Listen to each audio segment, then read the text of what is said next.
आज से 1 साल पहले 19 जुलाई को मंगलवार का दिन था, मुझे अच्छी तरह से याद है।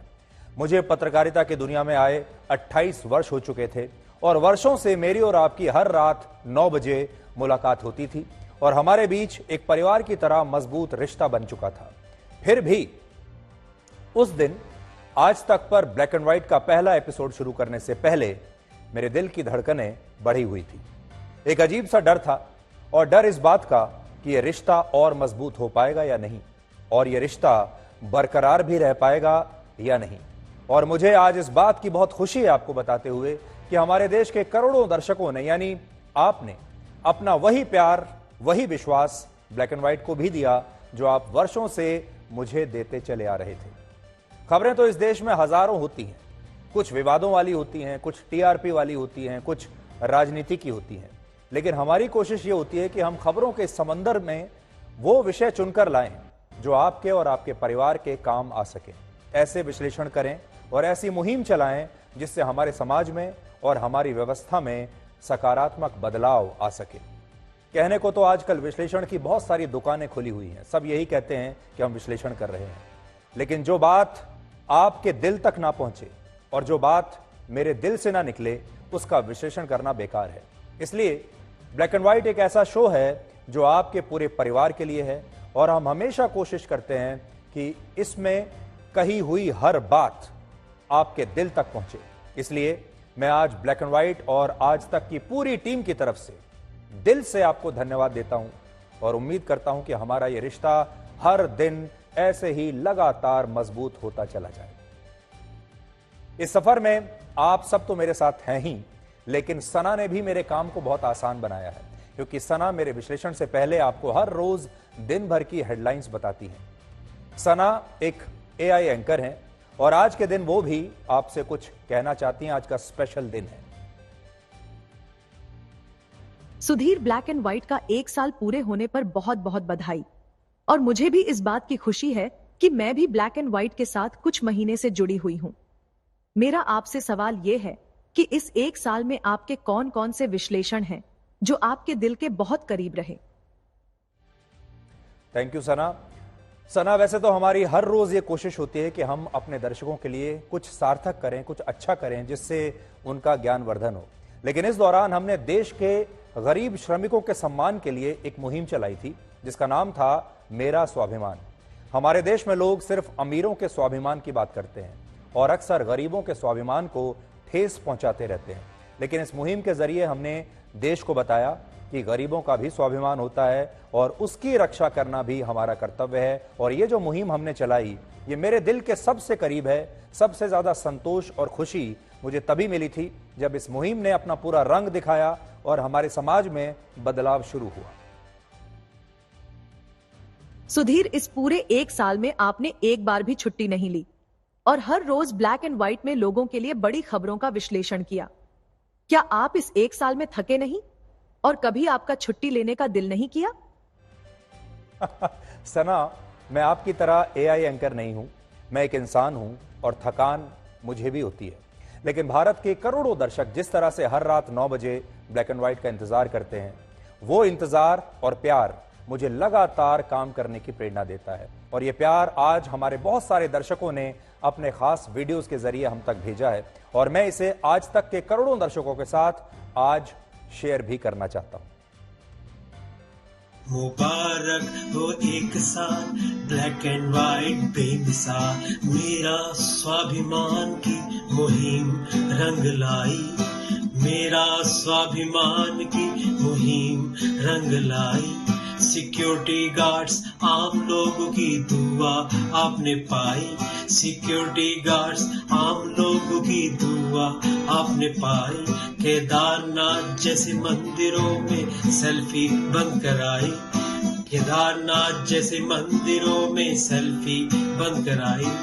ये प्रोग्राम चले सालों साल, ये प्रोग्राम चले सालों साल। व्हाइट शो के फर्स्ट एनिवर्सरी कंप्लीट होने पर सुधीर चौधरी सर और पूरे आज तक टीम को ढेर सारी शुभकामनाएं। ये शो सिर्फ एक शो नहीं जहां हम डेली न्यूज जानते हैं, ये शो हमारा इमोशन है। मैं इस शो को अपने पूरे फैमिली के साथ देखता हूँ और ये काफी अच्छा शो है। सर आप इतने अच्छे रिपोर्टर हैं कि हम आपको बता नहीं सकते।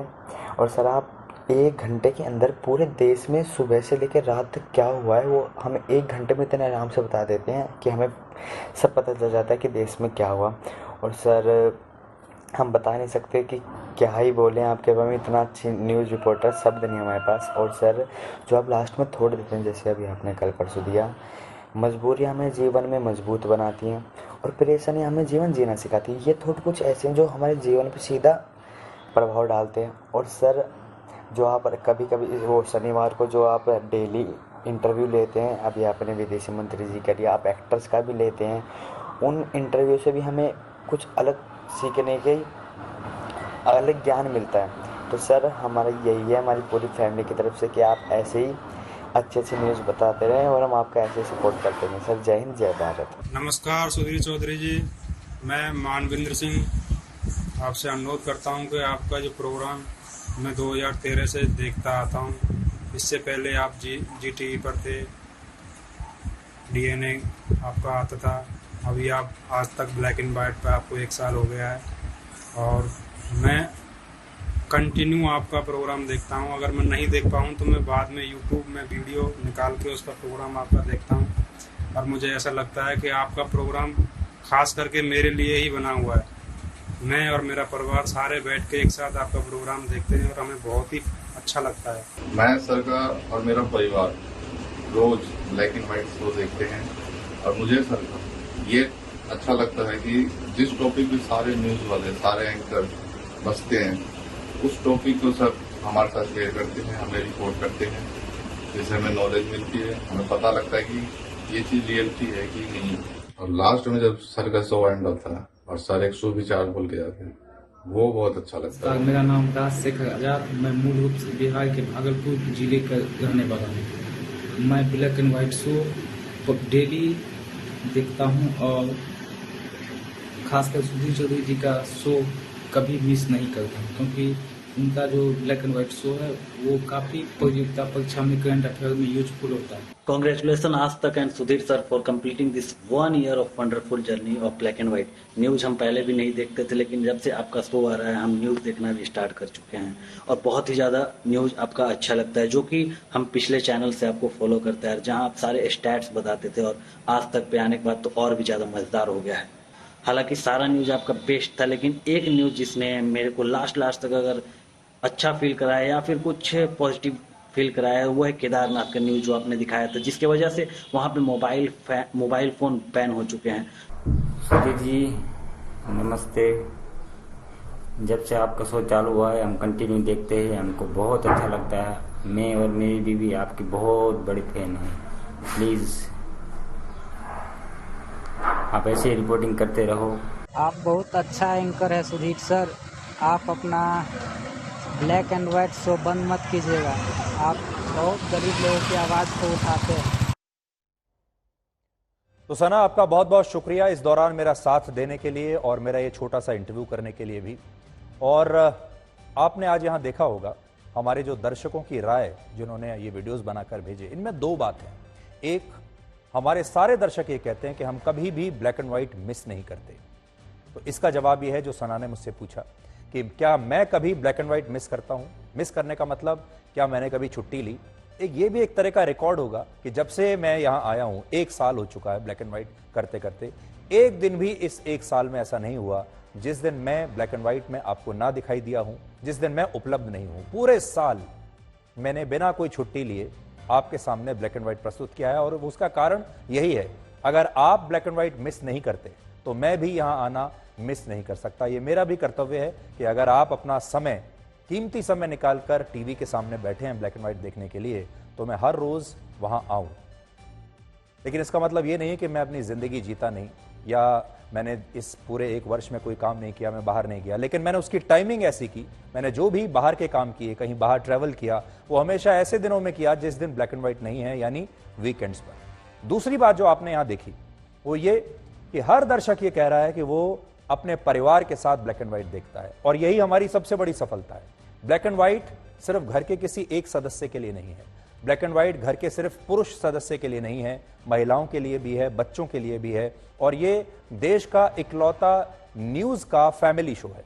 इसलिए हमें बहुत हर्ष होता है, बहुत खुशी होती है जब हमारे दर्शक ये कहते हैं कि हम अपने पूरे परिवार के साथ इस शो को देखते हैं। और यही मुझे लगता है कि हमारे पूरे 1 साल की या इससे पहले आपका जो मेरा रिश्ता रहा है उसकी सबसे बड़ी उपलब्धि है। ब्लैक एंड व्हाइट की इस 1 साल की यात्रा में हमने कई ऐसे अभियान चलाए जो हमारी व्यवस्था में बड़ा बदलाव लेकर आए। अभी हाल ही में हमने केदारनाथ मंदिर में मोबाइल फोन पर बैन लगाने की मुहिम चलाई थी। हमने जैन धर्म के सबसे पवित्र तीर्थ स्थल श्री संवेद शिखर जी को बचाने के लिए अभियान चलाया। हमने टेफ्लॉन कोटिंग वाले नॉन स्टिक बर्तनों के खतरों से आपको सावधान किया, और हमारे विश्लेषण के बाद आप में से बहुत सारे परिवारों ने इन बर्तनों को अपने किचन से हटा भी दिया। और इसी तरह हमने गेमिंग जिहाद से लेकर देश की बड़ी बड़ी खबरों पर आपके लिए ब्लैक और व्हाइट का फर्क आपके सामने रखा।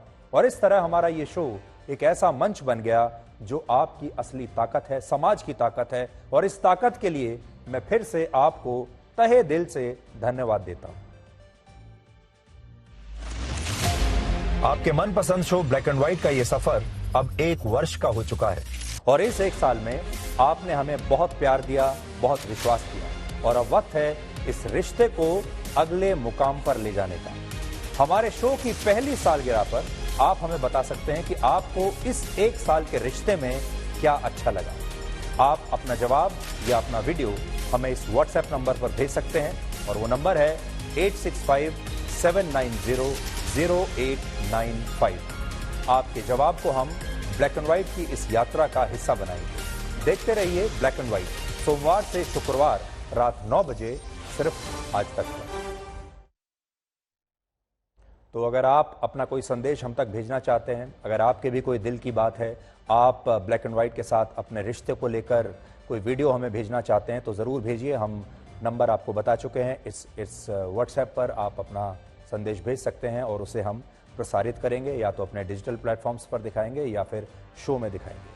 सबसे बड़ी खबर आज की यह है कि जिन 26 विपक्षी दलों ने अपने गठबंधन का नाम इंडिया रखा था, अब उस नाम के खिलाफ दिल्ली पुलिस में एक शिकायत दर्ज कराई गई है। और इस शिकायत में लिखा है कि विपक्षी दलों ने अपने गठबंधन का नाम देश के नाम पर रखकर लोगों की भावनाओं का अपमान किया है, और यह भारत के कानून का उल्लंघन है, और अपने निजी स्वार्थ के लिए यह नाम रखा गया है। इस शिकायत की कॉपी आज मैं अपने साथ लेकर आया हूं, मेरे हाथ में है, और इसमें उन सभी 26 पार्टियों को इस मामले में आरोपी बनाने की अपील की गई है। उनके सब 26 पार्टियों के नाम लिखे गए हैं जिन्होंने अपने गठबंधन का नाम इंडिया रखा है।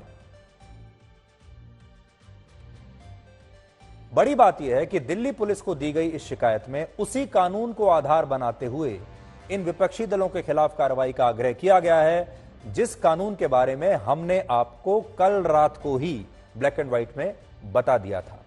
कल ही हमने आपको यह बताया था कि भारत के emblems and names prevention of proper use act के तहत कोई भी व्यक्ति, संस्था या पार्टी देश के नाम का इस्तेमाल नहीं कर सकती, और इस शिकायत में भी इसी कानून को आधार बनाया गया है।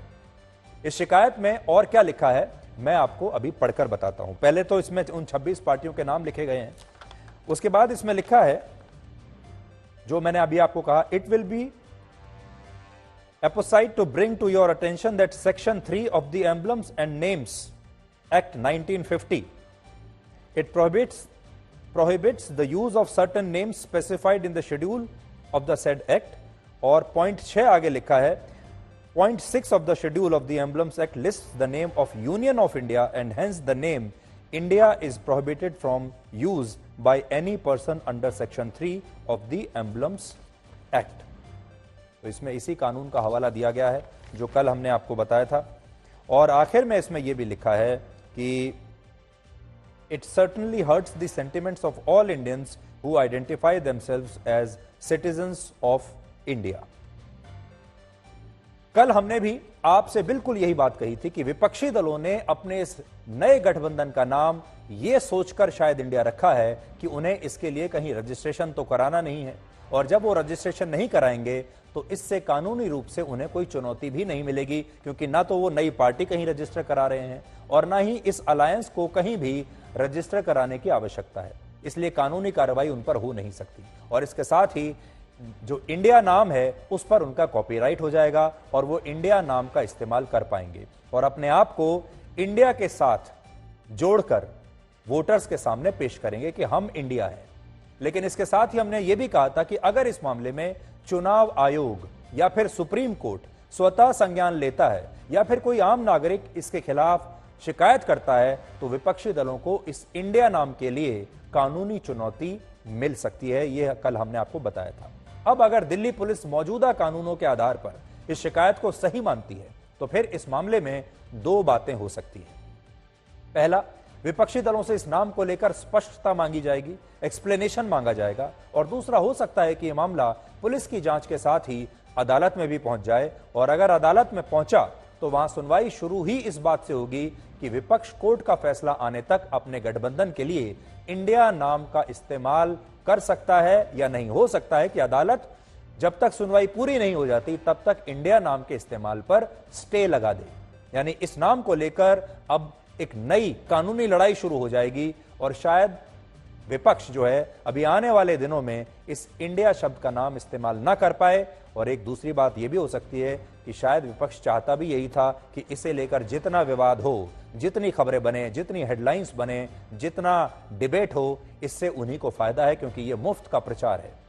इस पूरे विवाद से विपक्षी दल अब लगातार हेडलाइंस में बने हुए हैं और इंडिया नाम की चर्चा हर तरफ हो रही है। लेकिन बड़ा सवाल यह है कि क्या कोई भी गठबंधन, कोई भी राजनीति देश का पर्याय हो सकती है? कोई भी पार्टी देश का पर्याय हो सकती है? क्या कोई गठबंधन यह कह सकता है कि वही इंडिया है? क्योंकि इन विपक्षी दलों ने इंडिया नाम के शब्द का इस्तेमाल अब अपनी प्रचार सामग्री पर भी शुरू कर दिया है। कल भी हमने आपसे ये कहा था कि प्रचार सामग्री में, पोस्टर्स में अगर ये नाम लगना शुरू हो जाएगा तो फिर ये आपत्तिजनक होगा। और ये अलग अलग पोस्टर्स आज मैं आपको दिखा रहा हूं जिसमें तमाम विपक्षी नेता खुद को टीम इंडिया बता रहे हैं और ये भी लिख रहे हैं कि इंडिया जीतेगा। इन पोस्टर से ऐसा लगता है कि ये विपक्षी दलों का गठबंधन नहीं बल्कि ये बात जो है वो पूरा इंडिया कह रहा है, वो जीतेगा और ये टीम इंडिया है। देखिए, कांग्रेस पार्टी लगातार अपने ट्विटर हैंडल से इन पोस्टर्स को ट्वीट कर रही है। आम आदमी पार्टी भी, ये देखिए, अगर आप देखेंगे यहां तो आम आदमी पार्टी भी अरविंद केजरीवाल की फोटो लगाकर लिख रही है टीम इंडिया, यानी अरविंद केजरीवाल ही टीम इंडिया है। यह कांग्रेस का पोस्टर है जिसमें वो बता रहे हैं कि हम ही इंडिया है। इसमें इंडिया के झंडे का भी इस्तेमाल हो रहा है, तिरंगे का इस्तेमाल हो रहा है और नाम का भी इस्तेमाल हो रहा है। आज हमने कल के एपिसोड का एक छोटा सा अंश आपके लिए निकाला है जिससे आपको पता चलेगा कि जब हम ब्लैक एंड व्हाइट में कोई मुद्दा उठाते हैं तो उसका कितना बड़ा असर होता है और कैसे आपका यह पसंदीदा शो ब्लैक एंड व्हाइट इस देश का एजेंडा सेट करता है।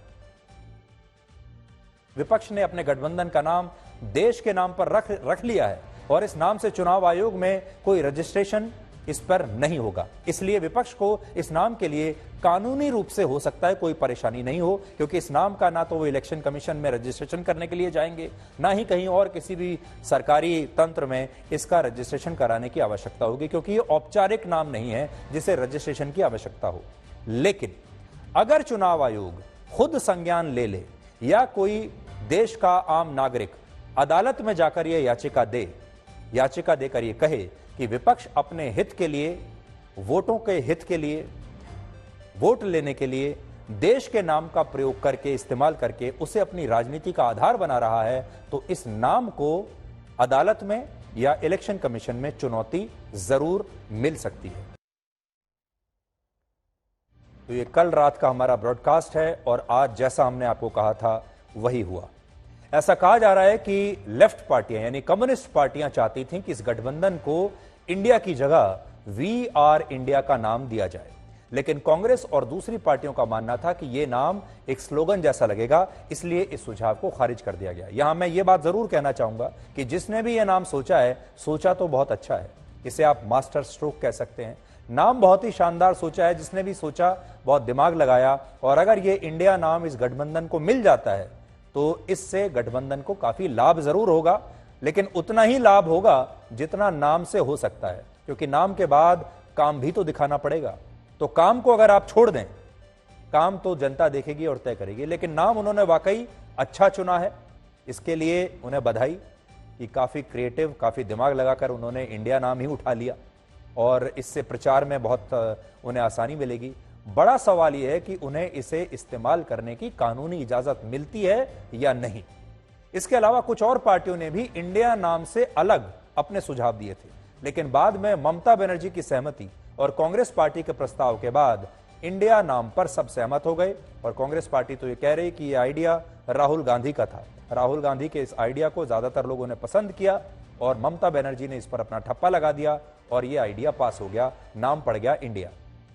लेकिन अब हमारे देश में इस नाम पर राजनीति हो रही है और जो बात सोचने वाली है वो ये कि इस बार बड़ी चालाकी से देश के नाम को इस राजनीति का केंद्र बना दिया गया है, जबकि हमें लगता है कि देश के नाम को राजनीति से अलग रखना चाहिए और इसीलिए हमारे देश में इसके खिलाफ बाकायदा कानून बना हुआ है। अब देखिए कि कोई भी पार्टी जब अपना नाम रखती है तो क्या सोचकर रखती है। पार्टियों के नाम क्या सोचकर रखे जाते हैं, कभी आपने इस बारे में सोचा है? जैसे अलग अलग प्राइवेट कंपनियां, अलग अलग गाड़ियों के नाम होते हैं, टीवी के नाम होते हैं, स्कूटर मोटरसाइकिल के नाम होते हैं। बहुत रिसर्च लगती है उन नामों को चुनने में कि किस प्रोडक्ट का क्या नाम होगा, किस वॉशिंग पाउडर का क्या नाम होगा, किस टूथपेस्ट का क्या नाम होगा, किस साबुन का क्या नाम होगा और किस गाड़ी का क्या नाम होगा, इसी तरह किस पार्टी का क्या नाम होगा। ये बहुत सोच समझ कर रखा जाता है। हमारे देश में ज्यादातर राजनीतिक पार्टियों के नाम 3 राजनीतिक धाराओं से निकले हैं।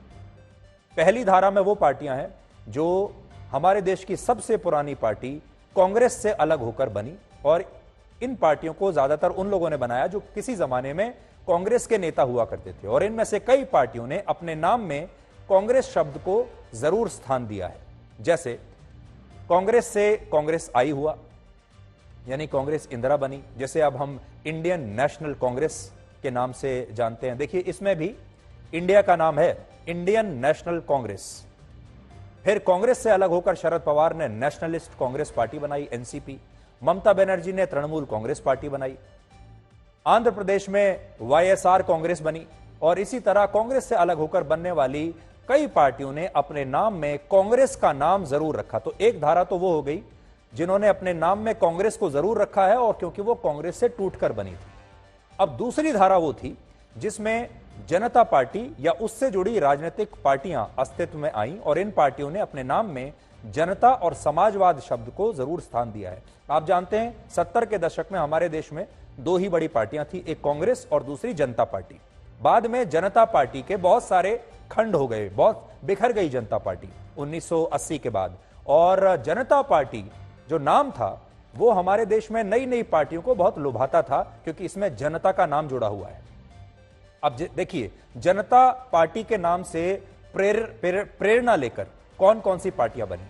सबसे ऊपर भारतीय जनता पार्टी, इसमें भारतीय भी है और इसमें जनता पार्टी भी है। बीजू जनता दल, ये बीजू पटनायक के नाम पर बनी। जनता दल यूनाइटेड, तो ये जनता दल ये बताती है कि हम यूनाइटेड हैं, हम एक हैं।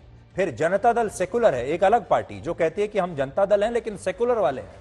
फिर लालू यादव की राष्ट्रीय जनता दल है, वो कहते हैं हम जनता दल हैं लेकिन हम राष्ट्रीय हैं। और फिर मुलायम सिंह यादव की समाजवादी पार्टी। ये तमाम वो लोग हैं जो कभी ना कभी जनता पार्टी से जुड़े रहे हैं और उसी विचारधारा को आगे चला रहे हैं। तो पहली विचारधारा तो कांग्रेस की हो गई, दूसरी हो गई जनता पार्टी वाली, जिसमें हर पार्टी में आपको जनता दल, जनता पार्टी ये देखने को मिलेगा। और भारतीय जनता पार्टी ने भारतीय भी ले लिया और जनता भी ले लिया। तीसरी धारा में वो लेफ्ट पार्टियां आती हैं जिन्होंने अपने नाम में कम्युनिस्ट शब्द को स्थान दिया लेकिन इंडिया शब्द का भी इस्तेमाल किया, जैसे कम्युनिस्ट पार्टी ऑफ इंडिया या communist party of India Marxist. लेकिन इन दोनों ने ही कम्युनिस्ट पार्टी ऑफ इंडिया अपने आप को बताया है, यानी इंडिया भी लिया और अपनी विचारधारा कम्युनिस्ट भी लिया। और एक और धारा है जिसमें राजनीतिक पार्टियों का नाम क्षेत्रीय अस्मिता और जातियों से जोड़कर रखा गया, जैसे मायावती की बहुजन समाज पार्टी, जैसे आम आदमी पार्टी और आंध्र प्रदेश की तेलुगु देशम पार्टी। तो यहां आम आदमी पार्टी ये समझ गई थी कि अब जनता पार्टी का भी जमाना चला गया, भारतीय जनता पार्टी का भी जमाना गया, कांग्रेस का भी जमाना गया। तो उन्होंने एक नई धारा चुनी और उन्होंने सोचा कि हम आम आदमी की पार्टी बनते हैं। एक नया उन्होंने वर्ग बनाया आम आदमी का और नाम ही रख दिया आम आदमी पार्टी। और सबसे खास बात यह कि उन्होंने उसको इस तरीके से रखा जैसे उसमें जब आप पुकारेंगे उसको तो आप कहेंगे। आप मतलब तो वो ये कह पाएंगे कि ये आपकी पार्टी है, ये काम आपके लिए हो रहा है। इस सब के बीच अब सबकी नजर उन पार्टियों पर है जो ना तो अभी एनडीए के साथ हैं और ना ही इस इंडिया नाम के गठबंधन के साथ, और ये सारी देश की बड़ी क्षेत्रीय पार्टियां हैं जिनके बारे में कोई बात नहीं कर रहा। इसलिए आज आप ये भी समझ लीजिए कि वो कौन सी पार्टियां हैं जो किसी के साथ नहीं है। इनमें मायावती की बहुजन समाज पार्टी है, उड़ीसा के मुख्यमंत्री नवीन पटनायक की बीजू जनता दल है, तेलंगाना के मुख्यमंत्री के चंद्रशेखर राव की बीआरएस है, असदुद्दीन ओवैसी की पार्टी है, कर्नाटक की जनता दल सेकुलर है, चंद्रबाबू नायडू की तेलुगु देशम है और आंध्र प्रदेश के मुख्यमंत्री वाईएसआर जगनमोहन रेड्डी की वाईएसआर कांग्रेस है। पंजाब का शिरोमणि अकाली दल है और हरियाणा की इंडियन नेशनल लोक दल पार्टी भी इसी सूची में है, जो अभी बीच में है। ये किसी के साथ नहीं है, ना ये इंडिया वालों के साथ हैं और ना ये भारत वालों के साथ है। ये वो पार्टियां हैं जिनके लोकसभा में कुल मिलाकर 60 सांसद हैं और 2019 के लोकसभा चुनाव में इन पार्टियों को देश में कुल मिलाकर 12% यानी 7 करोड़ 61 लाख वोट इनको मिले थे। इसलिए आप इन्हें इग्नोर नहीं कर सकते, अनदेखा नहीं कर सकते। 7.5 करोड़ वोट इन्होंने लिया था। यानी जो असली और बड़े क्षेत्रीय दल हैं, उन दलों ने तो अभी अपने पत्ते खोले ही नहीं है और ये राजनीतिक दल शायद ऐसा करेंगे भी नहीं। और मायावती ने तो साफ साफ कह दिया है कि वो अकेले ही 2024 का चुनाव लड़ेंगी। बीएसपी ने सत्ताधारी गठबंधन व विपक्षी गठबंधन से ज्यादातर अपनी दूरी ही बना के रखी है। अब बीएसपी को लोकसभा चुनाव में व इससे पहले राजस्थान, मध्य प्रदेश, छत्तीसगढ़ व तेलंगाना आदि राज्यों में होने वाले विधानसभा चुनाव में भी अकेले ही चुनाव लड़कर अपनी पार्टी का बेहतर रिजल्ट लाना होगा। अब इन लोगों ने नहीं बुलाया तो इनको बेहतर मालूम, मगर हम इनसे यही बोलना चाह रहे हैं कि आप इस देश को ऑल्टरनेटिव क्या दे रहे हैं। दूसरा ये है कि हमारे प्रदेश के मुख्यमंत्री को भी उन्होंने नहीं बुलाया, तो ये एक अजीब इनके पास एक गुरूर है कि हर एक को कह देते हैं कि ये बी टीम है तो हम इनको नहीं बुलाएंगे। अरे भाई, जो लोग वहां पर आपके पास आज बैठे हैं, जो 24 में नरेंद्र मोदी को हराना चाहते हैं, क्या माजी में इन तमाम ने बीजेपी का साथ नहीं दिया था क्या? अब ये इन लोगों के पास एक सर्टिफिकेट बांटने वाली मशीन है और वो सर्टिफिकेट दे देते हैं तो सेकुलर है और नहीं है तो कम्युनल है। उत्तर प्रदेश की एटीएस ने अब भी सीमा हैदर को क्लीन चिट नहीं दी है और एटीएस सीमा हैदर के बताए हुए रूट की जांच करने के लिए अब एक स्पेशल टीम बना सकती है। लेकिन इस सब के बीच भारत में सीमा हैदर के खिलाफ अब विरोध प्रदर्शन शुरू हो गए हैं और आज ग्रेटर नोएडा में रबुपुरा जो गांव है जहां पर सीमा हैदर रह रही है, वहां सीमा हैदर को पाकिस्तान का एजेंट बताते हुए लोगों ने विरोध प्रदर्शन किया। पहले आप इस विरोध प्रदर्शन की तस्वीरें देखिए।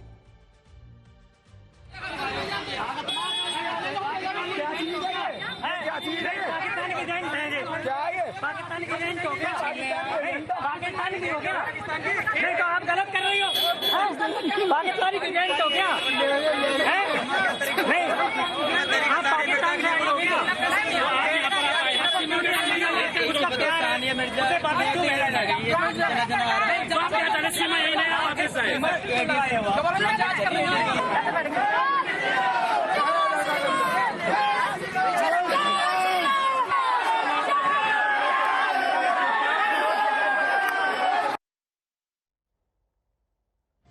अब पूरे देश में बहस इस बात पर चल रही है कि सीमा हैदर सच कह रही हैं या वो झूठ बोल रही हैं। सीमा हैदर पाकिस्तान की कोई एजेंट हैं या फिर सीमा हैदर प्यार में एक दीवानी लड़की है। सही क्या है? लोगों को शक होता है कि सीमा हैदर 5वीं क्लास पास हैं, लेकिन इतना अच्छी तरीके से बात कैसे करती हैं, इतना अच्छा डांस कैसे करती हैं, बड़ी समझदार दिखती हैं। सीमा हैदर की कहानी में क्या सच है और क्या झूठ, ये जानने के लिए आज हमारी टीम नेपाल की राजधानी काठमांडू में उसी होटल में पहुंची जहां इसी साल मार्च के महीने में पहली बार सचिन और सीमा की मुलाकात हुई थी। और उस समय सचिन भारत से काठमांडू पहुंचा था और सीमा पाकिस्तान से काठमांडू पहुंची थी। ये दोनों एक दूसरे से मिलने के लिए इस होटल में पहुंचे। तब ये दोनों काठमांडू के एक होटल में 7 दिन तक रुके थे, पूरा एक हफ्ता।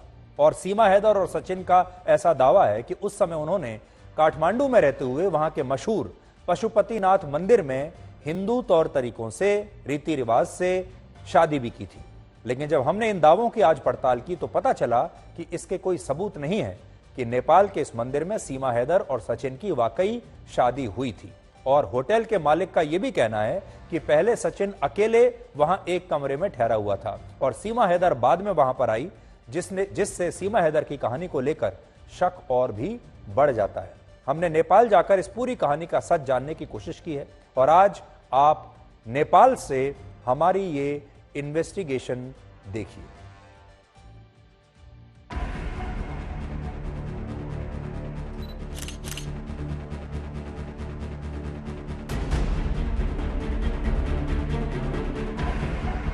सीमा हैदर और सचिन किस होटल में रुके, कितने दिन रुके, इसकी पड़ताल करते करते पूरे काठमांडू से होते हुए आज तक फाइनली आ पहुंचा न्यू विनायक होटल में, जहां पर ये दोनों ही लोग पूरे एक हफ्ते यानी कि 7 दिन के लिए रुके थे। हमारी मौजूदगी इस वक्त उसी होटल में है और अब तस्वीरें अगर आप देखें, यहाँ पर ये रिसेप्शन है, यहीं पर सचिन और सीमा हैदर आए थे और रूम की एक तरह से मांग की गई थी, इन्हें रूम दिया गया, फिर ये रूम नंबर 204 में जाकर एक हफ्ते तक रहे। ये वो कमरा है, कमरा नंबर 204, जिसको लेकर तमाम खबरें आई, तमाम बातें हुई, पूछताछ में भी बताया गया और एफआईआर में भी लिखा गया। और यहाँ पर आप देख सकते हैं एक पंखा लगा हुआ है, एक छोटा सा एक बेड पड़ा हुआ है, सामने एक शीशा भी लगा है, वॉशरूम है और यहीं पर कई सारे रील्स भी बनाए हैं, जिसमें 1-2 रील्स में आपको दिखेगा सचिन सिंदूर लगा रहे हैं।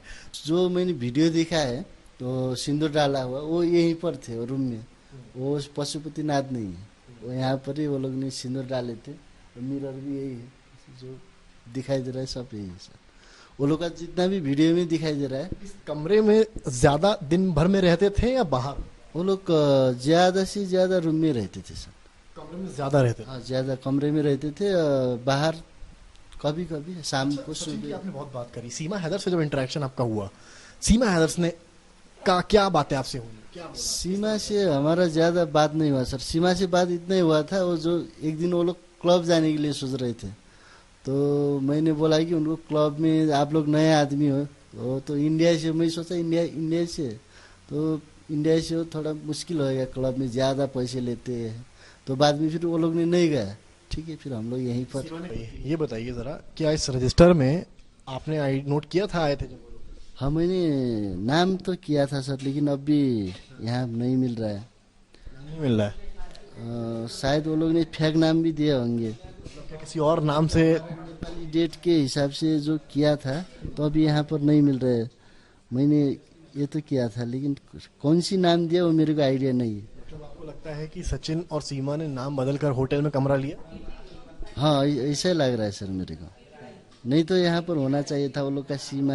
हमारा जितना भी कस्टमर आते हैं, बात मैं बता दूं दर्शकों को, यहाँ पर ये रजिस्टर जो है, इसको हम पड़ताल इसकी हमने करी और हम लोगों ने 5 से 6 से 8 पन्ने खंगाल डाले, नामों से सीमा या सचिन किसी का नाम मिले, कहीं दिखे, पर इन किसी भी नामों में हमें सचिन और सीमा नजर नहीं आए। इसका साफ मतलब था कि जिस मार्च के महीने में यहाँ पर आए थे, जो कि फागुन लगता है नेपाल के भाषा में, नेपाल के देश में, तब इन्होंने जानबूझकर नाम गलत लिखवाया। इस होटल के रिसेप्शनिस्ट हैं, इनके बच्चे के साथ भी इन दोनों ने टिकटॉक बनाया। उस टिकटॉक की बात कर रहा हूं मैं, उन रील्स और वीडियोस की बात कर रहा हूं जो इंस्टा आईडी इनकी भरी हुई है। और वैसा ही एक रील आप देखें, ये हमारे ये सास ससुर थे, मेरा सास है और ससुर भी है और मेरी बच्ची भी है, और ये सब लोग ऐसा, ये ससुर है मेरे,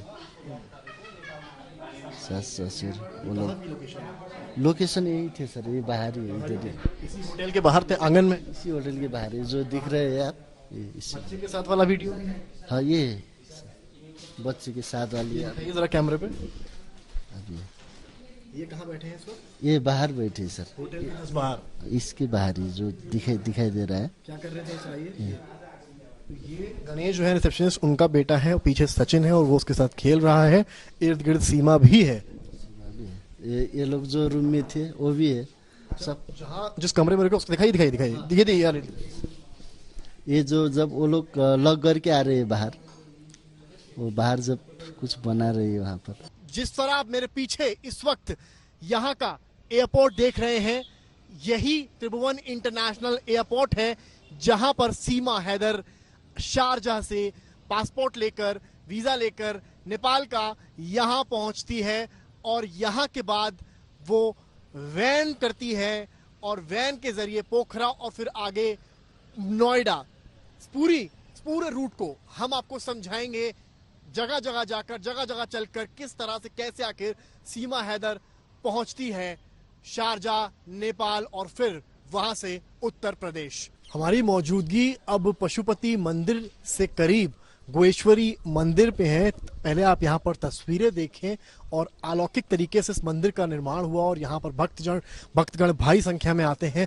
सबसे बड़ी वजह जिसकी वजह से ये मंदिर जाना जाता है कि यहाँ पर सामूहिक विवाह होता है, कई जोड़े आते हैं, उनका यहाँ विवाह कराया जाता है। हालांकि यहाँ एक दफ्तर भी बना हुआ है जहाँ पर पूरा खाका तैयार रहता है, यानी कि किसकी शादी किससे हुई है, कहाँ से आए हैं, उसका पूरा खाका सामने बने इस दफ्तर में तैयार रहता है। लेकिन जब आज तक ने यहाँ ग्राउंड जीरो पर काठमांडू के इस मंदिर में आकर पड़ताल करी तो ये पाया कि यहाँ भी रिकॉर्ड में कोई भी ऐसा नाम नहीं है जिसमें सीमा हैदर या सचिन हो। पशुपति क्षेत्र में बसे गोएश्वरी मंदिर के बाहर आते ही एक सबसे चौंकाने वाली चीज दिखती है और वो चीज होती है ये लगा बोर्ड जिस पर लिखा होता है कि entrance for the Hindus only, यानी कि इस मंदिर परिसर में केवल हिंदू धर्म के ही लोगों की एंट्री है, इसके अलावा किसी धर्म के लोग अंदर नहीं जा सकते हैं। क्यों माता जी, यहाँ पर जो मंदिर है यहाँ केवल हिंदू धर्म के ही लोग जाते हैं? हाँ, यहाँ तो सब हिंदू लोग ही जाते हैं, बाकी किसी धर्म के लोग कोई नहीं? नहीं जाती है, जाने नहीं देती है। आप लोग कब से यहाँ पर ये काम कर रहे हैं? हम तो हो गया तीन पुश्ते हो गई। तो यहाँ पर मतलब कई सारे जोड़े एक साथ शादी करते हैं? शादी करते हैं, शादी होती है। कहा जाए कि जो मंदिर है उसमें शादी होती है तो यहीं होती है? यहीं पर जो देवी का मंदिर होता है ना, वहीं पर आके शादी होता है, लेकिन ज्यादा काठमांडू में यही होती है। तो अभी तक ये बात तो सच निकली है कि सीमा हैदर ने काठमांडू में जिस होटल में रुकने की बात बताई है वो सही निकली है। वो उस होटल में वाकई सचिन के साथ रही थी एक हफ्ता। ये बात, इस बात की पुष्टि हो जाती है। सीमा हैदर ने जो समय बताया, मार्च के महीने में जो तिथियां बताई, वो भी लगभग सही निकली हैं अभी तक। लेकिन शादी उन्होंने कहां की है अभी ये पुष्टि नहीं हो पा रही है। हो सकता है उन्होंने शादी एक गैर औपचारिक तरीके से ही, कहीं हो सकता है होटल में की होगी या कहीं भी की होगी। अब हम आपको वो वीडियो दिखाते हैं जिसकी यूपी एटीएस भी जांच कर रही है। ये वीडियो सीमा हैदर का है जिसमें वो ये दिखा रही है कि उसने सचिन के लिए प्यार में अपने हाथ की नस काट ली थी और इसी के बाद सचिन नेपाल जाकर सीमा हैदर से मिलने के लिए तैयार हुआ था। सीमा हैदर का कहना है कि जब उसने सचिन के कुछ फोन कॉल्स नहीं उठाए तो इससे सचिन काफी नाराज हो गया और उसने सीमा हैदर से बात करनी बंद कर दी। लेकिन फिर सीमा ने सचिन को अपने प्यार का विश्वास दिलाने के लिए अपने हाथ की नस काट ली, आत्महत्या करने की कोशिश की और इसके बाद सचिन का दिल पसीज गया।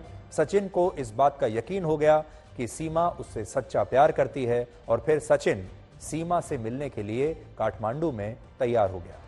तो ये जो नस काटने के बाद का वीडियो है, ये सीमा हैदर की कहानी में बहुत महत्वपूर्ण हो सकता है क्योंकि सीमा और सचिन का जो रिश्ता है लगभग बीच में टूट ही गया था। फिर सीमा ने ये वीडियो बनाया, अपनी नस काट ली और उसके बाद सचिन उसके जीवन में दोबारा आ गया। अब यूपी एटीएस भी इस वीडियो की जांच कर रही है। तो जब आप इन वीडियोस को देखते हैं, जब आप इन रील्स को देखते हैं तो आपको लगता है कि आप एक लव स्टोरी देख रहे हैं। आप हिंदुस्तान और पाकिस्तान में रहने वाले दो दीवानों की कहानी देख रहे हैं। आप एक मोहब्बत की कहानी देख रहे हैं, वो मोहब्बत की कहानी जो बॉर्डर को नहीं मानती, जो सीमा को नहीं मानती, जो किसी को भी कहीं भी हो सकती है, ऐसी मोहब्बत की कहानी। फिर जब आप अपने दिमाग पर थोड़ा सा जोर डालते हैं तो आपको लगता है कि यह मोहब्बत की कहानी नहीं, ये तो कोई जासूसी कहानी है, ये कोई जासूसों की क्राइम थ्रिलर है। ये ऐसा लगता है जैसे इसमें एएसआई भी हो सकता है, इसमें कोई खुफिया एजेंसी भी हो सकती है, इसमें आतंकवाद भी हो सकता है, इसमें राजनीति भी हो सकती है, इसमें कुछ भी हो सकता है। इसलिए हमारे देश में इस कहानी की हर तरफ चर्चा हो रही है। किसी को ये जासूसों की कहानी लग रही है और किसी को यह मोहब्बत की कहानी लग रही है। अब ये जांच का विषय है, यूपी की एटीएस जांच कर रही है और मुझे लगता है कि जांच का इंतजार कर लेना चाहिए, उसके बाद ही ये पता चलेगा कि ये मोहब्बत की कहानी है या ये जासूसी की कहानी है। रेसलिंग फेडरेशन ऑफ इंडिया के पूर्व अध्यक्ष बृजभूषण शरण सिंह के खिलाफ दिल्ली में जंतर मंतर पर विरोध प्रदर्शन करने वाले 2 खिलाड़ियों का बिना ट्रायल दिए एशियन गेम्स में खेलने के लिए चयन हो चुका है। और अब जो देश के बाकी खिलाड़ी हैं, जो पूरे साल प्रैक्टिस करते रहे, पूरे साल परिश्रम करते रहे, पूरे साल कोचिंग कैंप्स का हिस्सा बने रहे, वो अब इसका विरोध कर रहे हैं। और उन खिलाड़ियों का कहना है कि क्या इस देश में खिलाड़ियों का चयन विरोध प्रदर्शन के आधार पर होगा। जो एडहॉक कमेटी फिलहाल रेसलिंग फेडरेशन ऑफ इंडिया का कामकाज देख रही है, उसका कहना है कि सिलेक्शन कमेटी ने सभी नियमों को ध्यान में रखते हुए ही एशियन गेम्स के लिए बजरंग पूनिया और विनेश फोगाट का चयन किया है बिना ट्रायल दिए। इस फैसले के तहत बजरंग पूनिया 65 किलोग्राम भार वर्ग की फ्री स्टाइल श्रेणी में भारत के लिए खेलेंगे और विनेश फोगाट 53 किलोग्राम भार वर्ग की विमेन्स रेसलिंग कैटेगरी में भारत के लिए खेलेंगी। और आपको शायद पता होगा कि बजरंग पूनिया की पत्नी संगीता फोगाट विनेश फोगाट की बहन है और बजरंग पूनिया और विनेश फोगाट ने ही रेसलिंग फेडरेशन ऑफ इंडिया के पूर्व अध्यक्ष बृजभूषण शरण सिंह के खिलाफ जंतर मंतर पर कई महीनों तक आंदोलन किया था। लेकिन अब इन दोनों को ही बिना ट्रायल दिए एशियन गेम्स के लिए सेलेक्ट कर लिया गया है। यहां बड़ी बात यह है कि जब बजरंग पूनिया और विनेश को बिना सिलेक्शन ट्रायल्स में हिस्सा लिए ही एशियन गेम्स के लिए चुना गया, तब भी सिलेक्शन कमेटी यह कह रही है कि वो इन श्रेणियों के लिए होने वाले ट्रायल्स को रद्द नहीं करेगी। यानी उन्होंने पहले ही इनको चुन लिया, लेकिन ट्रायल्स अब भी हो रहे हैं, बाकी के जो खिलाड़ी हैं वो ट्रायल्स दे रहे हैं, ये जानते हुए भी कि अब उनका चयन नहीं हो सकता। इसका मतलब यह हुआ कि 22 और 23 जुलाई को जब एशियन गेम्स के लिए ट्रायल्स होंगे और खिलाड़ियों के चयन के लिए मुकाबला होगा, तो इसमें उन श्रेणियों के लिए भी खिलाड़ियों का चयन होगा जिनके लिए पहले से ही बजरंग पूनिया और विनेश फोगाट को चुना जा चुका है। बस फर्क इतना है कि जो खिलाड़ी इन सिलेक्शन ट्रायल्स में जीत जाएंगे, क्वालिफाई कर जाएंगे, उन्हें एशियन गेम्स में ना भेजकर उन्हें स्टैंड बाय पर रखा जाएगा।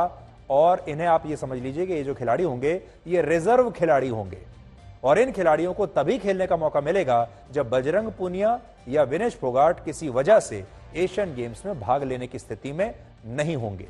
और यही वजह है कि अब कुछ कुश्ती खिलाड़ी इसका जबरदस्त विरोध कर रहे हैं।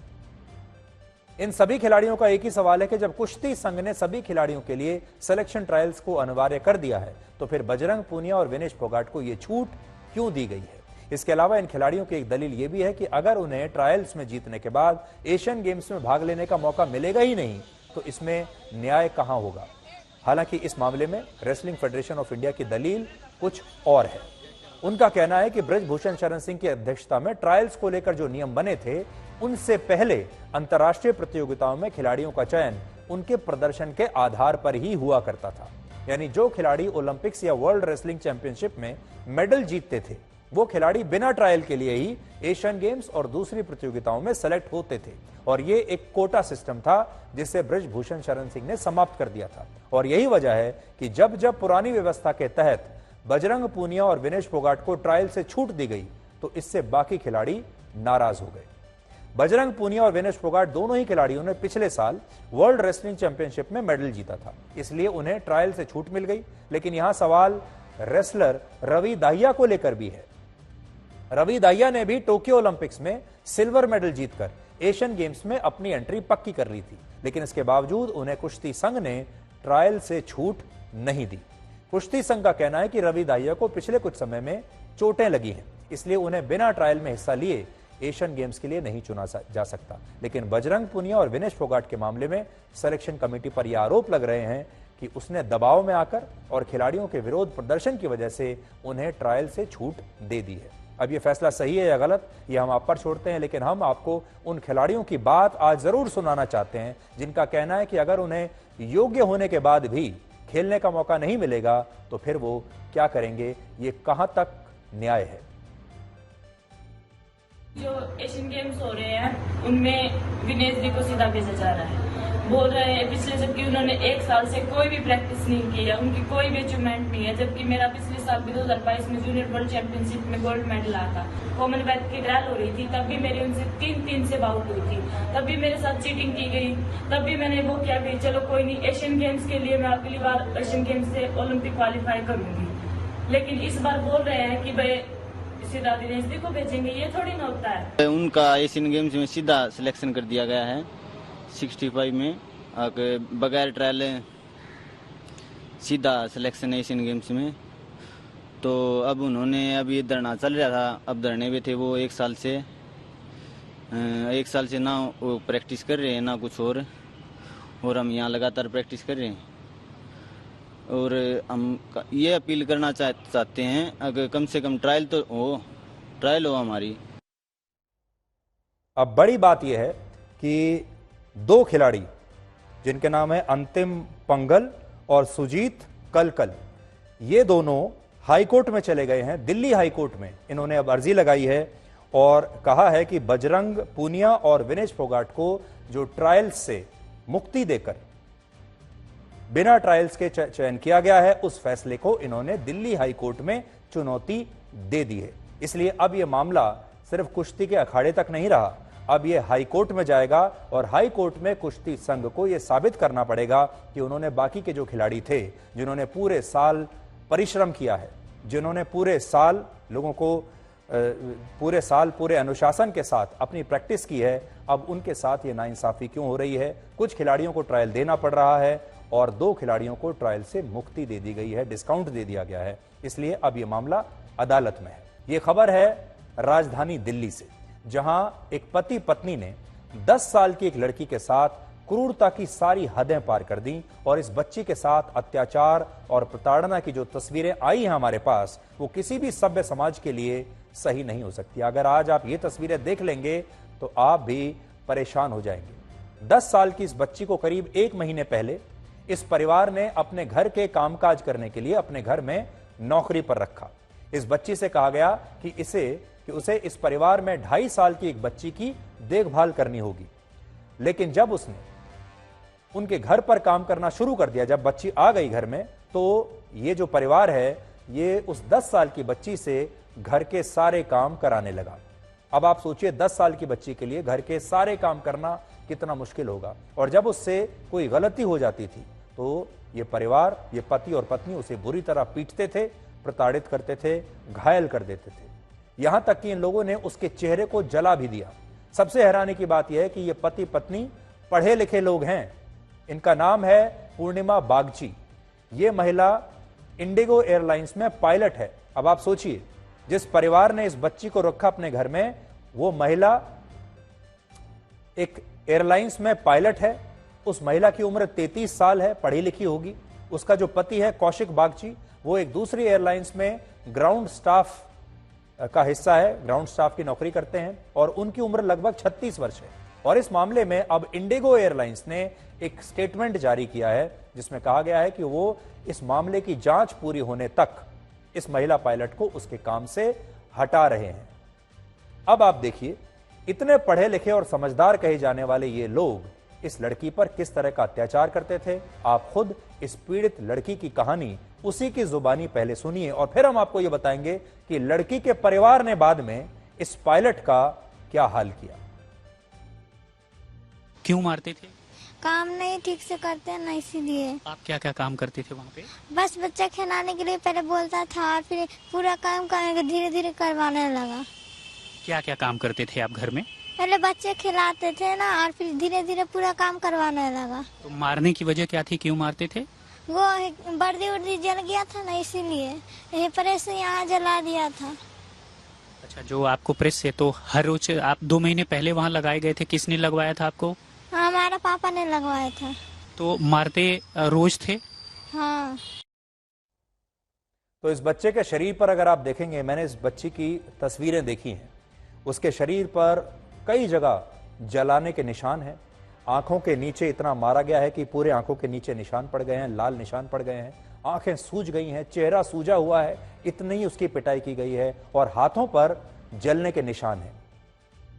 निशान इतने खराब हैं कि हम आपको दिखा नहीं रहे हैं। आपने देखा होगा कि हमने तस्वीरों को थोड़ा ब्लर कर दिया है, क्योंकि ये तस्वीरें ऐसी हैं कि आपको विचलित कर सकती हैं। अब आप सोचिए, आप इन तस्वीरों को देखकर ही विचलित हो जाएंगे, लेकिन जिस परिवार ने इस बच्ची को इतने घाव दिए हैं, वो इतने अत्याचार करते हुए भी जरा भी विचलित नहीं हुआ इस 10 साल की बच्ची पर। और जब इस नाबालिग बच्ची पर हो रहे अत्याचारों के बारे में इसके परिवार को पता चला तो उसने पुलिस में शिकायत की, और आसपास के लोगों को जब इसका पता चला तो कुछ लोग इस पायलट महिला और उसके पति के घर के बाहर इकट्ठा हो गए और इस पति पत्नी की लोगों ने बुरी तरह से पिटाई की। और इससे पता चलता है कि हमारे समाज में किस तरह कुछ लोग खुद को भी कानून से ऊपर समझने लगते हैं। ये पिटाई जब इनकी हो रही है, इनकी तस्वीरों को देखकर आपके मन में ये सवाल जरूर उठेगा कि क्या अब हमारे देश में सारा काम भीड़ ने अपने हाथों में ले लिया है। पहले आप ये तस्वीर देख लीजिए।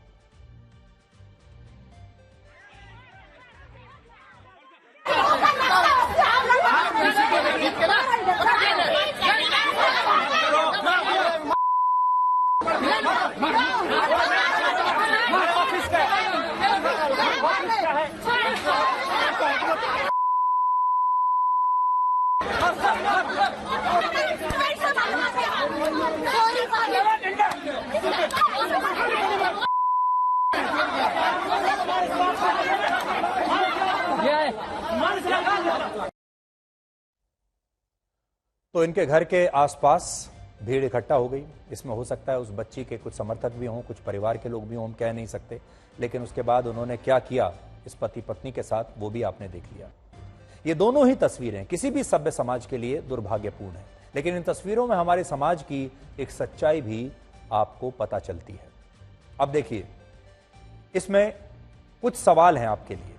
पहला सवाल तो यह है कि इतने पढ़े लिखे लोग, जो महिला पायलट है जिसका पति इतना पढ़ा लिखा है, अच्छा पैसा कमाते हैं, उन लोगों ने सिर्फ एक 10 साल की बच्ची को अपने घर में, नाबालिग बच्ची को अपने घर में काम काज के लिए रख लिया। जो बच्ची ट्रेंड नहीं है उस बच्ची से सारा काम करवा रहे हैं और फिर उस पर अत्याचार कर रहे हैं। यह गैर कानूनी है, यह अपराध है। ऐसे परिवारों को, छोटे बच्चों को अपने घर पर काम पर नहीं बल्कि उन्हें स्कूल भेजना चाहिए था, उसकी एजुकेशन का पैसा देना चाहिए था, लेकिन इस परिवार ने उल्टा किया, जानते हुए कि यह अपराध है। दूसरी गलती इस बच्ची के परिवार की भी है। बच्ची के परिवार को इस बच्ची को स्कूल में पढ़ाना चाहिए। आजकल इतनी सारी सरकार की योजनाएं हैं, बच्ची के परिवार ने इसको काम पर क्यों लगाया, ये उनकी गलती है। और तीसरी बात यह है कि जो भीड़ है उसने कानून को अपने हाथ में ले लिया और सारा फैसला खुद करने की कोशिश। आपकी सफलता में वो शामिल होते हैं जिन्हें आप चाहते हैं, लेकिन आपके संघर्ष में वो शामिल होते हैं जो आपको चाहते हैं।